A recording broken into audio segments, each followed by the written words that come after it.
ای مجاهد جنبشه چون سیل طوفان از شماست، همچو رعد و برق هست و شور و جولان از شماست.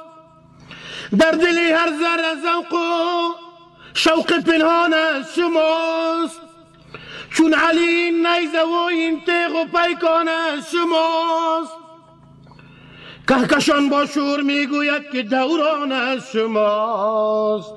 مجاهد مجاهد مجاهد قهرمان، مبارز مبارز مبارز مسلمان. مجاهد مجاهد مجاهد قهرمان، مبارز مبارز مبارز مسلمان. مجاهد مجاهد مجاهد قهرمان، مبارز مبارز مبارز مسلمان. مجاهد مجاهد مجاهد قهرمان، مبارز مبارز مبارز مسلمان. مجاهد مجاهد مجاهد قهرمان، مبارز مبارز مبارز مسلمان. مجاهد مجاهد مجاهد قهرمان، مبارز مبارز مبارز مسلمان. مجاهد مجاهد مجاهد قهرمان، مبارز.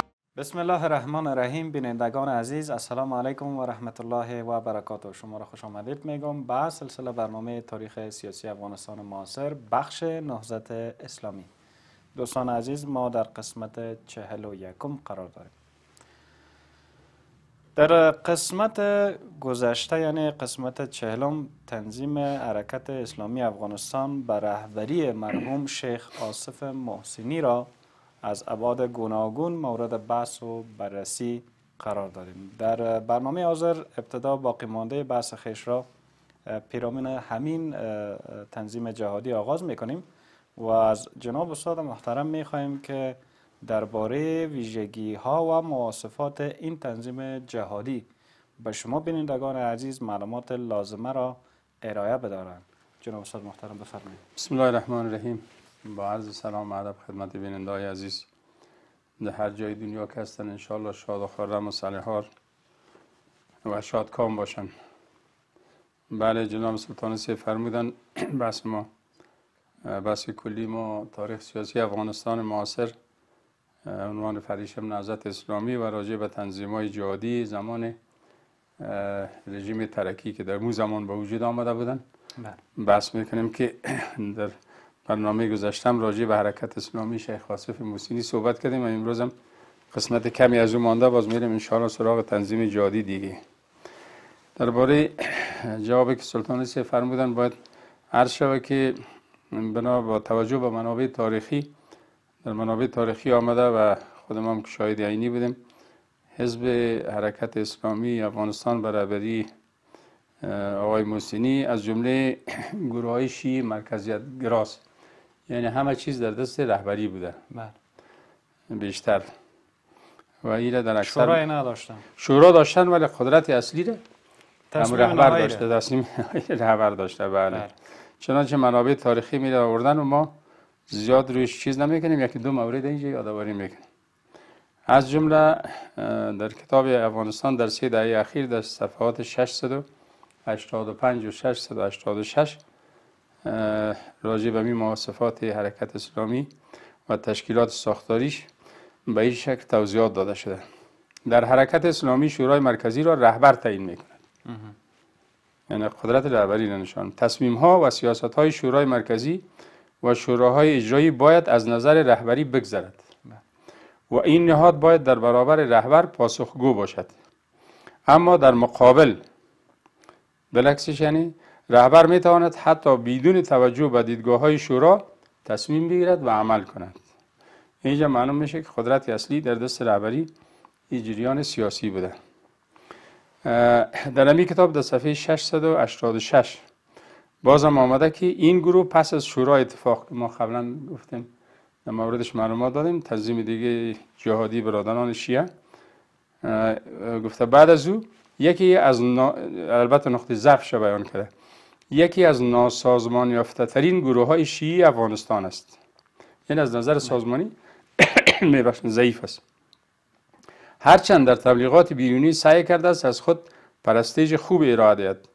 در اساسنامه گروه به بیش از 30 تا نهاد اجرایی مهم در درون حرکت اسلامی اشاره شده است که اکثرا جنبه‌های تبلیغاتی دارند. اون ساختار تشکیلاتیشان که ما قبلا عرض کردیم، یعنی گفته یک حالت نمایشی است. قدرت اصلیش در دست رهبر است. گذشته از افغانی‌ها که بگذاریم منابع افغان، در منابع خارجی راجع به مواصفات حرکت اسلامی افغانستان صحبت‌های شده که ما یک موردش تنها در اینجا ذکر میکنیم. یک کتاب است به نام افغانستان در زیر سلطه شوروی. یک نویسنده انگلیسی بود نوشته به نام آنتونی هایمن که فعلا فوت کرده، از دنیا رفته. در صفحه 193 به این شکل توضیحات داده راجع به رهبری حرکت اسلامی و شیخ آصف محسنی و حزبش. در میان این رهبران، یعنی در میان رهبران جهادی افغانستان که در کشور ایران بودند وقت، چون احزاب شیعه مرکزشان در ایران بود، اکثر دفاترش، از همه مهمتر شیخ محسن آصف قندهاری بود.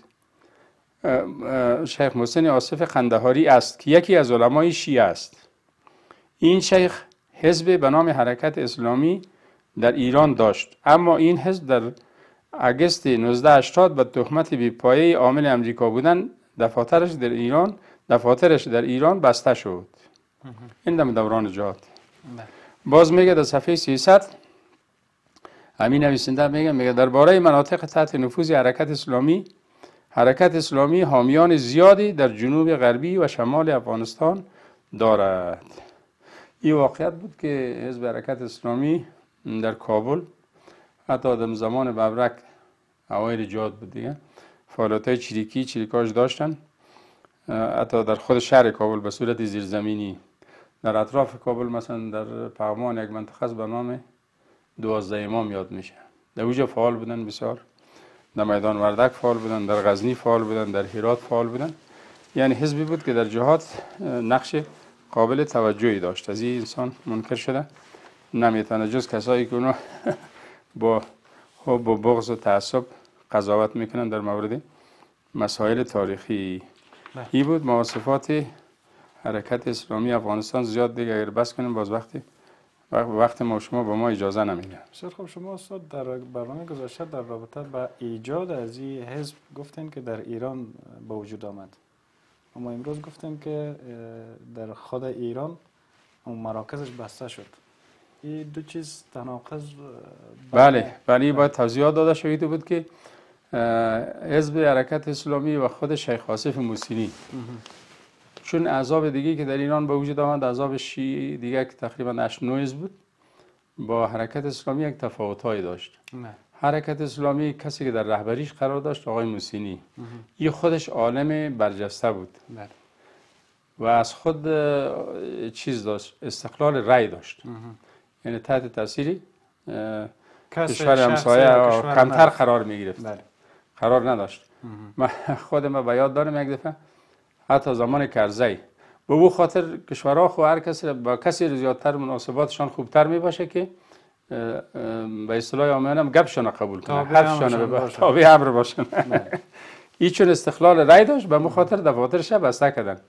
من خودم یادم است که من یک دفعه در اوایل کرزی می آمدم، همون سالهای نو امریکا تجاوز کرده بود، کابل می آمدم در میدان هوایی تهران. اونجا وقتی میدان نوشم جور نشده بود، میدان امام خمینی، در میدان فرودگاه میرآباد در اونجا آمدم، دیدم که آقای محسنی در حالی که کسایی که اصول اجرای جداگانه دارن به نام پاویون یاد میشن، رای مستقل علیه میهمان‌ها را از افراد وی آی پی، بله وی آی پی در عربی در فرانسوی پاویون میگن، در انگلیسی وی آی پی، از راه میبرن رای خاص. دیدم که شیخ آصف محسنی در وسط مردم بیروبان هم است، ازدحام هم است، در وسط مردم استاد شده. یعنی این نمه قدر چیز نکردن که به از رای خاص ببرنش.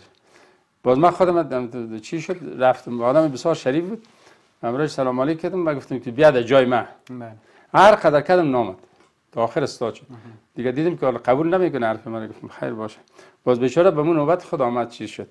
در طیاره که آمد، چون میشناختنش از بسیار پذیرایی کردن، خوش آمدید گفته دادم و بلندگوی طیاره. یعنی به این شکل افرادی که استقلال رأی داشتن اونا رو طبعا کشورهای چیز زیاد دوست نداره. یک چیز بود، یکی از دوستا قصه که داشتی زیاد نرم، گفت که کدام جلسه بود، او وقت ضیاءالحق زنده بود در پاکستان. موضوع امین رهبرای حزب جهادی را خواسته بود که موضوع بسیار مهم بود، روی او بحث میشه. گفت اینجا بحث شد، ضیاءالحق کدام حرف داشت که میخواست که حرفش چی شود، پذیرفته شود در مورد جهاد افغانستان. گفت از این جمله انجینر حکمتیار در پشتو گفت جنرال صاحب تا خود افغانستان در انقلاب ټیکه‌دار نه ای. گفت باز بیخی دیگرها یک طرف دیگه سیل کردن و همو مجلس به هم خورد. بسیار هم دو بچی جدی برش گفت، یعنی گفت تو خود ټیکه‌دار انقلاب جهاد افغانستان نیستی که این گپ تو باید چی شود. من به این خاطر کسایی که استقلال رای داشتن اونا مشکلاتی زیادتر داشتن. از این جمله شیخ آصف موسینی را خدا رحمت کنه، تا جایی که من میشناختم از نزدیک آدمی بود که خودش رای چیز داشت، اما بله آدم مستقل بود. این بود مواصفات بله حرکت اسلامی. پس چیزی باز جناب استاد محترم که بیم در این قسمت از برنامه در رابطه با زندگی نامه و شرح حال شخصی سیاسی مبارزاتی مرحوم شیخ آصف محسنی بر بینندگان عزیز ما معلومات بدین که چگونه یک شخصیت بوده. بله قندهاری گفتن که از قندهار بودن. از قندهار بودن. بله قندهار یک منطقه است، قندهار یک منطقه شیعه نشین داره به نام توپخانه یاد میشه فکر مگه اشتباه نکرده باشم. بله. که از قدیم شیعه در اونجا بودن و آقای آصف محسنی از همون منطقه است. در قندهار به دنیا آمده و خودش از نظر قومیت قزلباش است. قزلباش یک قوم است که اهل تشیع است اکثرا چی که همه با زموج تحصیلات ابتدایی را در خانواده خود فرا گرفته، یاد گرفته، اما خواندن و نوشتن و چیزایی که در اون زمان مکاتب بسیار کم بود. در خود قندهار. در خود قندهار در سال 1314 یعنی تقریبا 100 سال میشه دیگه. بله. 100 چند سال پیش از امروز. باز بعد از اینکه تحصیلات ابتدایی را فرا گرفته در اتاق تجارت قندهار شامل کار شده. کار میکرده و ایست کارمند. ولی بازوج هم یک سال چیزی که کار کرده او ایلا کرده رفته برای پیگیری فراگیری علوم دینی فقه شیعی اینا رفته ولسوالی در غزنی به نام جاغوری در اونجا رفته برای تحصیلات. اونجا تحصیلات خود تقریبا همون تحصیلات ابتدایی که در علوم دینی ضروری بود رو فرا گرفته و باز سال 1332 یعنی تقریبا چند میشه 18 سالگی میشه چقدر میشه 13 14 رو که کم کنیم 18 سالگی 20 سالگی این به خاطر تحصیلات عالیه رفته به کشور عراق. ما گفتیم در برنامه گذاشتم که علمای شیعه افغانستان به خاطر تحصیلات دینی میرفتن در عراق. اونجا یک مرکز بزرگ علمی اهل تشیع است به نام حوزه نجف یاد میشه. نجف یک شهر است و از علمای اهل سنت می رفتن در دیوبند اکثرا. باز بعدها در الازهر هم رایج شد که رفتن از طریق رسمی دولت دیگه. ای هم رفته در سال 1332 در نجف. اونجا بعد از این که دورای فقه و اصول و فلسفه را فرا گرفته و رتبه اجتهاد در فقه شیعه یک رتبه است که یک عالم دینی تا جای دست میخوانه که باز حق فتوا را می داشته باشه، اجتهاد میگه. در اون درجه که رسیده دوباره پس آمده در افغانستان در قندهار. باز در اونجا یک مدرسه را در قندهار در منطقه که سکونت میکرده در اونجا یک مدرسه دینی را به وجود آورده به نام مدرسه علمیه جعفریه که خودش مسئولیتش بر عهده داشته و اونجا یک مسجد هم جور کرده و کتابخانه هم جور کرده. یعنی مبارزات از بسیار سابق از دوران جوانی شروع شده در جهت تبلیغ و ارشاد مردم و تدریس هم میکرده و استادم بوده. و ما گفتیم که کتابایی را نوشته کرده بود در دهه دموکراسی و دوران سلطنت محمد ظاهر شاه میخواست وکیل پارلمان شود که نشد. به هر حال همی فعالیت‌های تبلیغاتیش ادامه داشت تا اینکه کودتای ثور شد. بعد از اینکه کودتای ثور شد دیگه شما میفهمید که زمینه برای کسایی که مسلمان بودن خصوصا باز عالم دین بودن یا کمی چیز میفهمیدن یا با سیاست علاقه داشتن بسیار در افغانستان شرایط سخت شد که اکثرا دستگیر شدن و اعدام شدن و شهید شدن. شیخ آصف محسنی در ماه میزان امی سال به بانه حج البته کنم شرایط برش مساعد شد از افغانستان خارج شد. رفت مراسم حج انجام داد و باز پس نامده افغانستان رفت در سوریه. سوریه هم مراکز دینی اهل تشیع یک جای به نام حضرت زینب اونجا دفن است، در اوجه در دمشق به نام زینبیه یاد میشه. در اوجه مشغول بود، مشغول تدریس بود. باز ما گفتیم که علمایی که از افغانستان بدن از اهل تشیع، طلاب و علما در قم جمع شدن در سال بهار سال 1358. از این دعوت کردن یا آمد در ایران و اونجا حرکت اسلامی را بنیان گذاشت. اما جالبی است که خداوند نخواسته بود که چی شود، یعنی کسی دیگه بود بسیار معروف. ما در برنامه گذاشتم گفتیم به نام آیت الله سید سرور واعظ که از علمای بسیار برجسته اهل تشیع بود. در کابل در کارته سخی، یعنی فعلا هم هست مسجد و مدرسه به نام محمدیه، بسیار فعالیت مجلم داشتن. فکر کنم اگه اشتباه نکرده باشه به نام برهان نشر میکنن، فعالیت های زیاد داشتن. آدم بسیار روشنی بود. او را رژیم ترکی دستگیر کرد، خانوادهش فرار کردن، خودش دستگیر کرد و اعدام کرد. سربنیست کرد دیگه، معلوم نشد که به چه شکل. اما آیت الله موسینی تونست که فرار کنه و بالاخره موفق شد که حزب حرکت تأسیس کنه. یک شما که گفتین که در تضاد واقع میشه سیاستاش، در سال 1359 یک کنفرانس دایر شد به نام کنفرانس طائف و او را باز جمهوری اسلامی ایران تحریم کرده بود. اما آقای موسینی در اون کنفرانس شرکت کرد. سیاستاش تقریبا مستقلانه بود. باز آمد در پشاور دفاتر خود باز کرد. در سال 1000 در دهه 60 هجری شمسی، یعنی کوشش میکرد که تنها در ایران چیز محدود نباشه. البته فعالیت‌های خارجیش داخلیش که در داخل افغانستان جبهاتی داشت که مسلحانه همراه روسا و حکومت‌های کمونیستی وقت مبارزه میکردن. به هر حال چیزی که واضح است رو باید گفت که آقای موسینی با حوصله‌ای که داشت، هم آدم بسیار حوصله‌مند بود، هم آدم با تدبیر و با فراست بود. برای مردم خود، یعنی برای مردم اهل تشیع خدمات بسیار بزرگی را انجام داد. از جمله مثلا تونست که مذهب جعفری را در قانون اساسی جمهوریت رسمی بسازه در افغانستان و مدارس بزرگ دینی دیگه را ایجاد بکنه. از جمله این مدرسه معروفش که است که فعلا هم در کابل وجود داره، پیشوی مکتب حبیبیه خاتم النبیین و شفاخانه بسیار مجهز داره. یعنی به مردم خود خدمات زیاد را انجام داد.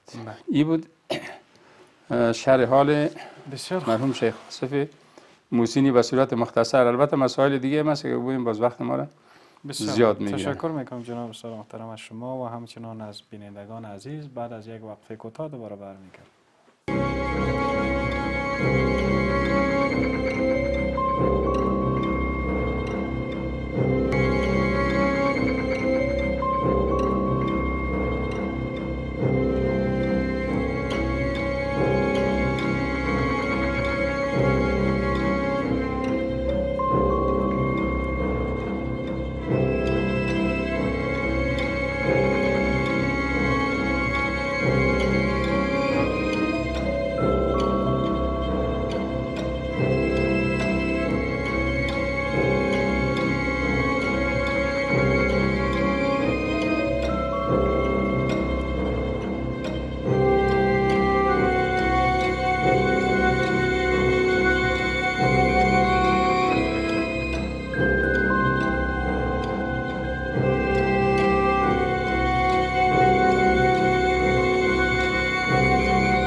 بینندگان عزیز دوباره خوش آمدین به ادامه برنامه. ما در قسمت 41 از سلسله برنامه تاریخ سیاسی افغانستان معاصر بخش نهضت اسلامی قرار داریم. موضوع بحث ما در رابطه به حزب حرکت اسلامی تحت رهبری شیخ آصف محسنی.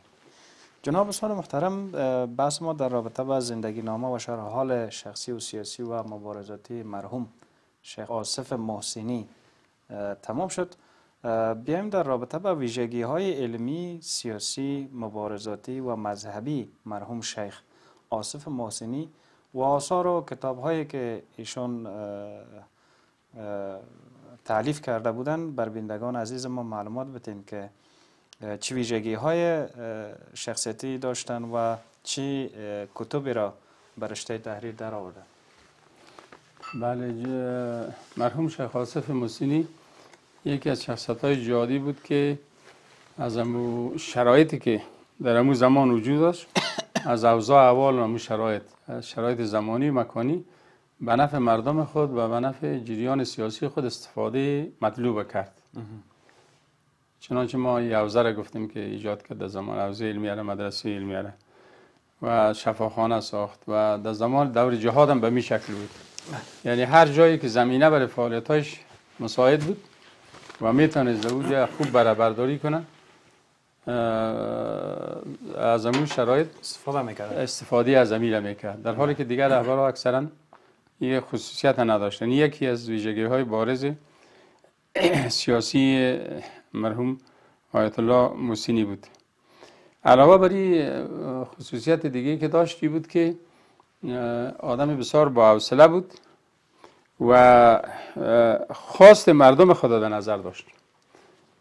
یعنی در هر موضوع در هر مقطع زمانی مطابق با طور شرایط دیده حرکت میکرد که خواست خدا نمیخواست پیاده شد، میخواست خواست طرفدارایش، حزبش، مردمش، قشر اهل تشیع چی میخواه روی از او پافشاری داشت همیشه، هم در جریان جهاد و هم بعد از جهاد، و به این خاطر موفق هم بود. محبوبیت زیادم در بین مردم تشیع داشت و فعلا هم داره، مردم طرفداراش زیاد است.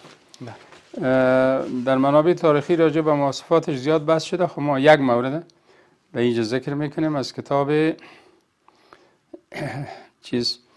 افغانستان در 3 دهه اخیر در صفحه 697. البته اوجو به تفصیل بحث کردم، ما خلاصش میگیریم. نوشته میکنه در این کتاب، میگه محسنی علاوه بر اجتهاد در فقه و اصول، در فلسفه و علم الرجال یدی طولایی دارد.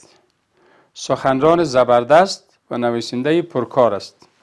از وی تا اکنون بیش از 45 عنوان مقاله، جزوه و کتاب به چاپ رسیده است. و درسایش تلویزیون هم دارن به نام تمدن که تا حالا درسایش ما شما میبینیم که میگذارن و شاگردا تعقیب میکنن. فکر میکنم تمدن هم مربوط خودشان است. بله بله، مربوط حرکت اسلامی افغانستان برابری محسنی، ولی خودشان در سالهای اخیر، در چند سال اخیر از دنیا رفتن، خداوند رحمتشان کنه. به هر حال آثارش تا جایی که ما بعد از آورده تا نیستم، اینجایی که 7-8 تا هست، این ذکر میکنم برای معلومات بیشتر خواننده‌های عزیز ما، بیننده‌های عزیز ما. یکی از کتابایش است به نام صراط الحق، یعنی راه حق، در 3 جلد. دیگه اثرش، اینا آثار است که چاپ شده و چاپ رسیده. حدود و شریعه، این در 4 جلد است. کتابای خطوری است به زبان دری مشموس. بله. 3 بحوث فی علم الرجال در 3 جلد. 4 جهاد اسلامی در 2 جلد. 5 تصویر از حکومت اسلامی. 6 توضیح مسائل جنگی. 7 اقتصاد سیاسی. 8 الارض فی الفقه. 9 زن در شریعت اسلامی. 10 عدالت صحابه. و آثار دیگه هم که ما متاسفانه او رو به دست آورده نتانستیم. این آثار در زمان جهاد؟ بله در دور جهاد. بله در دوران جهاد آثار است که در دوران جهاد چیز شده. یعنی در اون زمان موجود بود؟ بله آن باید موجود باشه، کتابش احتمالاً هست. و آدم عالم پرمطالعه بود، عالمی بود که هم تدریس میکرد هم مطالعه میکرد، معلومات بر علاوه که علوم دینی را در فقه شیعی تسلط کامل داشت، علوم جدیده را هم بفهمید، مطالعه کرد. سایه مطالعهش، سایه دیدش بسیار باز بود. بسیار خوب. یک موضوع دیگر هم که در این رابطه بحث کنیم، باز بحث ما راجع به حرکت اسلامی شیخ آصف محسنی تمام میشه. بعد نظر یکی از نوشتاش بود یا چیز بود، فکر کنم نوشتاش بود، من خوانده بودم بسیار پیش. این جالب از بر بیننده ذکر کنیم. از فعالیت های کمونیست های چی مربوط جنای خلق و پرچم طرفدار شوروی بودن، چی طرفدار چین بودن، وقتی جوان‌ها رو اینا جذب میکردن به جریان خود، به جریان سیاسی خود، کوشش میکردن که اینا رو نسبت به اعتقادات اسلامیشان بی باور بسازن. اولین تلاششان همی بود. و برای یک راه های مختلف اونا استفاده میکردن، مثلا از پول، از رشوه، حتی از زن، از تطمیع و تشویق و این مسائل زیاده. و یک موردشه من ایره در منابع دیگه هم خوانده بودم و به ما کسای دیگه هم که شاهدای عینی بودن این گپ قصه کرده بودن، ولی خود چون آقای محسنی آدم معتبر بود، گپ زیر آدم نمیتونه که بگه که دروغ میگه. هم بازم صحبت های خود کتاب یاد من رفته، همون چیزی که تابع شده بود در امی جریان نوشته کرده بود یکی از شاگردای زینا که چه رقم جوانا رو فریب میدادن، بی باور میساختن به اعتقادات دینیشان. وی بود که این آقای محسنی تایید کرده بود وقتی که اینا جوانا رو آماده میکرد که جذب کنه به حزب خود، خلقی ها و پرچمی ها، باز میگه ایره میبردن، میگه بریم ما شما در جایی که رهبرشان بود ترکی یا کسی در غیاب ترکی کسی بزرگتر بود با او شما بیعت کنین. باز میگه پیش از این که وارد امو اتاق شود زینه هایی را از قرآن شریف درست میکنن، قرآن میماندن به شکل زینه، یا از که زینه عادی باشه، سنگ باشه یا خشت باشه یا چیز باشه، این زینه بازی آدم همراه خودشان از سر قرآن تیر میشد. ایماندار و بی ایمان همیشه بالا میشد. یعنی اگر مثلا 20% اند او آدم ایمان وجود میداشت او را از بین میبردن، یا 30% ما باز میرفت همون مراسم بیعت و اینا رو انجام میداد و به او میگفتن که دیدی که قرآن خود یک کاغذ عادی است، علیاذ بالله، هیچ یک کلام خدا میبود و تو یک ضرر میرسون. به این شکل از این شگرد استفاده میکرد و ایره آقای مسلم در همون نوشته‌های خود بیان کرده، گفته بود که من معلومات دارم که یا به این شکل جوانا را بی باور میساختن. متاسفانه که باز دانستن بسیاری افراد همینطور بیدین کنن، همون باورهای دینیشان از وقتی که گرفت دیگه بازار کار کردن میتونستن مفکوره مارکسیسم روی اینا پیاده کردن. بس ما به هر حال راجع به حرکت اسلامی افغانستان پایان یافت. بسیار خوب جناب استاد محترم، پس بس ما در رابطه به حرکت اسلامی افغانستان پایان یافت. میخوایم در رابطه به تنظیم دیگری یعنی سازمان نصر افغانستان به بحث و بررسی بگیریم حزب را و در ابتدا میخوایم که راجع به تاریخچه تأسیس سازمان نصر به بینندگان عزیز ما معلومات بدین که چگونه ایجاد شد و توسط کی و در کجا. بله، ما گفتیم که حرکت شورای انقلابی اتفاق اسلامی 3 حزب بزرگ شیعی در جا، البته احزاب دیگه هم بود اونا خرد و ریز بودن، 3 حزب بزرگ و مقتدر شیعی در دوران جهاد بود از برادرای اهل تشیع و برادرای هزاره که یکی شورای انقلابی اتفاق اسلامی افغانستان بود که در داخل ایجاد شد و ما به طور مفصل راجع به او بحث کردیم. حزب دیگه که در خارج ایجاد شد در دومین سال ایجاد در سال 58 حرکت اسلامی شیخ آصف محسنی بود و حزب سومیم که در خارج از کشور در بهار سال 1358 ایجاد شد به نام سازمان نصر یاد میشد که بنیانگذارای اصلی 2 نفر بودن، یکی عبدالعلی مزاری و یکی دیگه هم استاد خلیلی که معاون کرزی بود، باز معاون رئیس جمهور شد. البته افراد دیگه هم بودن، باز ما اسمای اونا رو ذکر میکنیم. و این حزب تانست که بسیار سریع رشد کنه چون از حمایت کشورهای همسایه هم برخوردار بود. همسایه غربی ما سازمان نصر بسیار سریع رشد کرد و باز در سال 1368 احزاب خرد ریز دیگه هم که بود 7 حزب به نام چیز یاد میشد، ائتلاف 8 گانه یاد میشد که دفاتر مرکزیشون در ایران بود، در داخل افغانستان هم داشتن فعالیت داشتن. باز اینا همه یک جای شدن، اما محور از اینا سازمان نصر بود.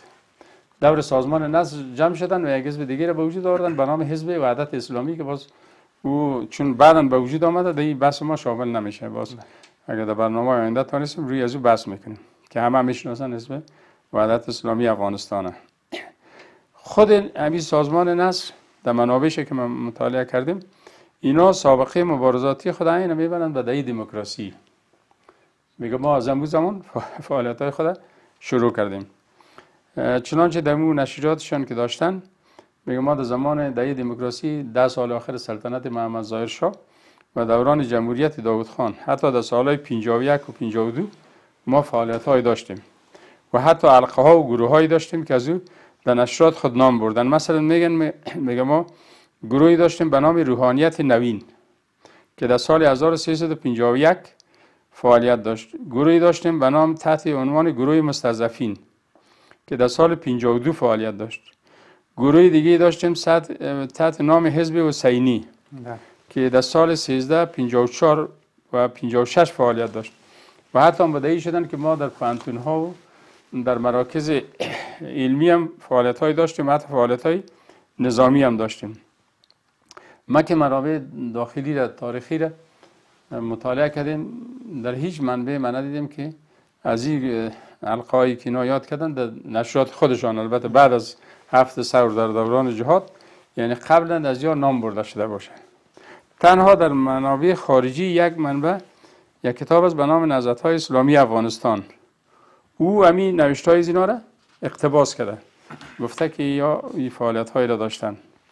اما منابع تاریخی او زمانی که آدم مطالعه کنه، مثلا دوران جمهوریت داود خان و دوران تایید دموکراسی را در هیچ منبع تاریخی ذکر نشده. می گروهی که سازمان نسل گفته ما از زمان فعالیت‌های خود شروع کردیم، حتی رد شده. حتی یعنی در منابع خود اهل تشیع اومده که قبل از کودتای 7 ثور هیچ تنظیم شیعی در افغانستان وجود نداشت. یک جریان سیاسی که مردم را بشناسن، مثلا در وقت خب پانتونای زیاد نبود، در پانتون کابل مثلا فعال باشه، در لیسه ها، در مکاتب، در تظاهراتی که وقت صورت میگرفت، تجمعاتی که صورت میگرفت، در خیابان ها مردم بیرق ها را بالا میکرد، هیچ دیده نشدن و رد شده ای. از جمله که ما یک چند موردش اینجا ذکر میکنیم. کتابی از به نام افغانستان در 3 دهه اخیر که در نویسنده‌اش همه برادرای اهل تشیع است، حدود 1000 صفحه است. در صفحه 706 از این کتاب به این شکل آمده، همین موضوع تایید شده. آمده که گرچه شکی نیست که برخی گروه‌ها و شخصیت‌های شیعی از دیر زمان با فعالیت‌ها و مبارزات سیاسی دست زده بودند، ولی فعالیت‌های سازمان یافته و گروهی چنانچه در تاریخچه سازمان نصر ذکر شده است، تاریخچه تأسیسش اغراق‌آمیز و به دور از واقعیت به نظر می‌رسد. یعنی چیزهایی که نصری‌ها میگن اعضای سازمان نصر رد کردن. با ویژه در قسمت‌های دیگر تاریخچه گروه که تاکید مزید روی فعالیت‌ها در دانشگاه و دانشجویان شده و از سخنان وحدت و روحانی و از سخن از وحدت روحانی علما و دانشجو یعنی محصل به میان آمده است. این رد کرده. علاوه بر در جای دیگه همین کتاب در صفحه 217 بازم همین در این رابطه مطالب بیان شده به این شکل. آمده که کودتای 7 ثور تا کودتای 7 ثور کدام تشکل شیعی تحت عنوان خاص در افغانستان حضور نداشت. یعنی هیچ جریان سیاسی در افغانستان موجود نبود تا قبل از 7 ثور. تا قبل از 7 ثور. در این دوره یعنی در وقتی کودتای 7 ثور شد، جریان متشکل نیرومند سیاسی اسلامی به دلایلی که گفتیم در میان شیعیان ظهور نکرد، یعنی در دوره قبل از 7 ثور، ولی مبارزات سیاسی مذهبی پراگنده در میان علما، طلاب و دانشجویان شیعه آغاز گردیده و رو به گسترش بود. یعنی این واقعیت است. یعنی مبارزینی بودن که به صورت انفرادی یا اگر حلقه‌ای بودن شاید بسیار خرد بوده در داخل یک مدرسه یا در داخل یک حوزه علمیه بوده، این بسط نبوده که افغانستان شمول حتی شهر شمول باشه، در کابل مشهور باشه و مردم را بشناسن، به این شکل وجود نداشته و خود منابع شیعه این ادعای سازمان نصر رد کرده. گفته بعد از کودتای ثور اینا شکل گرفتن در سال دوم که ما گفتیم در بهار سال 1358 و گذشته از او در اون زمان ما خودم هم شاهد عینی بودیم. وقت ما در مکتب بودم، در مکتب رادری و زمانی که در پانتون بودیم، ما هیچ کدام نه ما و کسایی که هم دوره ما بودن همچون چیزی را ندیده بودن که کسی به نام سازمان نصر و یا تحت دیگه عنوان از برادرای تشیع در اون زمان، البته افرادی بودن علما مثل که ما آقای موسینی را گفتیم، آقای سرور واعظ گفتیم، آقای بلخی در دهه دموکراسی فعالیت‌های زیاد داشت، شهید اسماعیل بلخی، اما اینطور شکل جریان و سازمان سیاسی وجود نداشته. اگر بوده تا حالا ما به او دسترسی پیدا نکردیم. کسایی که میفهمن باید معلومات بدن در این زمینه. به هر حال از این که بگذاریم زیاد بحث روی از این چیز کنیم، باز وقت ما را زیادتر میگیره. واقعیت امری است که نتیجه کلی که من منابع مختلف مطالعه کردم به این نتیجه رسیدم که سازمان نصر مثل حرکت اسلامی افغانستان که ما گفتیم در ماه حمل سال 1358 در کشور ایران به وجود آمده و این را در منابع تاریخی تایید کرده، از جمله در کتاب افغانستان در 3 دهه اخیر گفته در مزاری، یعنی عبدالعلی مزاری، در فروردین سال 1358 با همفکرانش تشکیلات را به نام سازمان نصر افغانستان برای سازماندهی و هدایت مردم به ویژه مردم شیعه هزاره برا انداخت. این گروه عملا در سال 1358 در ایران ایجاد گردید، به وجود آمد. و در منابع تاریخی دیگه یک مورد دیگر هم ذکر میکنیم. یک کتاب است به نام افغانستان دیپلماسی دو چهره. در این کتاب هم امی موضوع تایید شده در صفحات 707 و 708. گفته که سازمان نصر در سال 1358 به وجود آمد. این بود جریان تاریخی سازمان نصر افغانستان. بسیار خوب، تشکر میکنم جناب استاد محترم از شما و همچنان از بینندگان عزیز ما تا این دم برنامه. در آخر برنامه جناب استاد قرار داریم و میخواهیم که در رابطه با ارگان نشراتی سازمان نصر، ختمش و مرامنامه و ای که چی اهداف این سازمان داشتن بر بینندگان ما مختصر اگر معلومات بدید. بله، فکر کنم وقت ما رو به تمامی باشه. بله. سازمان نصر در بعضی از منابع تاریخی آمده که پیش از اینکه سازمان نصر به حیث یک جریان سیاسی رسما پا بر عرصه وجود بگذاره، یک گروه دیگه بود که باز ما در بحث‌های آینده رو به صحبت میکنیم، از برادران اهل تشیع در مشهد ایران اونا فعالیت داشتن به نام گروه مستضعفین و اینا یک نشریه هم داشتن به نام مستضعفین. یعنی دمو سال پیش از به وجود آمدن سازمان نصر اکثر همین اعضایی که سازمان نصر رهبرایی که به وجود آورد با او گروه دمو گروه بودن و یا برای زو گروه همکاری داشتن، امرای مستضعفین. بعد از اینکه با سازمان نصر هم به وجود آمد، نشریه همو گروه را به نام پیام مستضعفین به وجود آورد و این پیام مستضعفین تا آخر ارگان نشراتی سازمان نصر افغانستان بود که در زمان ترکی و زمان ببرک اینا نشریات داشت در دوران جهاد، گاهی به شکل صفحات زیادتر و گاهی کمتر. پیام مستضعفین از جمله نشریات معروف دوران جهاد بود. علاوه بر این نشریات دیگه اینا داشتن که گاهی نظر به شرایط و اوضاع و احوال زمان نشر میکردن که ما یک دو سه تایشون اینجا یادداشت گرفتیم. یک نشریهشون بود به نام پیام خون، نشریه دیگه بود به نام پیام نصر و نشریه دیگهشون بود به نام پیام مقاومت که اینا امو مستضعفین پیام مستضعفین ابتدا در مشهد ایران چاپ میشد و بعد باز در تهران. همین نشریات هم اکثرا در ایران در تهران به چاپ میرسید و اخبار انعکاس اخبار جهاد منعکس میساخت و فعالیت‌های سازمان نصر و بیانیه‌های بزرگانشان، اعضای شورای رهبریشان. آمدیم راجع به ختمش و مرامنامه. ختمش عمده سازمان نصر دو چیز بود. یکی مبارزه علیه رژیم کمونیستی و سرنگونی رژیم کمونیستی کابل. دو ایجاد یک حکومت اسلامی، حکومت اسلامی که تحت نام جمهوری باشه در افغانستان. این دو هدف عمدهشان بود و حکومت اسلامی که در او فقه جعفری هم در کنار فقه حنفی در افغانستان رسمیت داشته باشه. این از اهداف عمده سازمان نصر افغانستان بود. البته موارد دیگه هم هست که زیاد وقت ما رو باز بیشتر میگیره. فکر کنم که در این تامیت کافی باشه. در برنامه آینده که زنده بودیم باز راجع به شورای رهبریشان و فرماندهان مشهورشان صحبت‌های خود کردیم. بسیار خوب، تشکر میکنم جناب استاد محترم از اینکه معلومات مختصر در رابطه با سازمان نصر و حزب حرکت اسلامی افغانستان بر بینندگان ما دادین. بینندگان عزیز، در قسمت 41 ما در رابطه با ویژگی‌های حرکت اسلامی افغانستان، زندگی نامه شیخ آصف محسنی، تالیفات آثار علمی شیخ آصف محسنی و در رابطه با تاریخچه حزب نصر و اهداف ارگان نشراتی ختمش و مرامنامه حزب نصر افغانستان بر شما جناب استاد محترم معلومات دادن.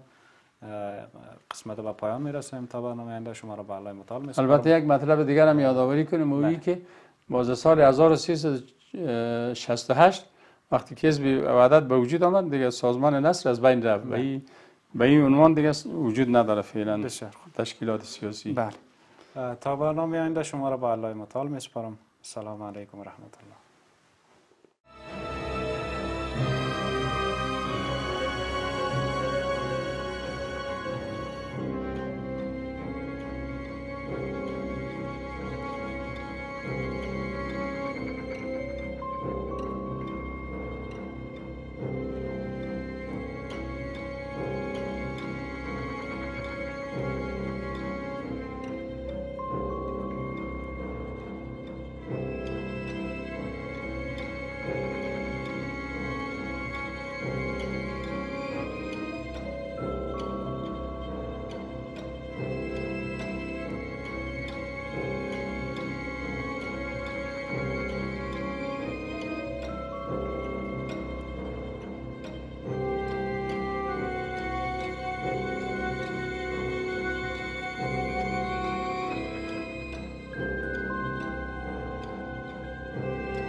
شبکه جهانی صدای حق، بنیانگذار دعوت اسلامی در میدیا.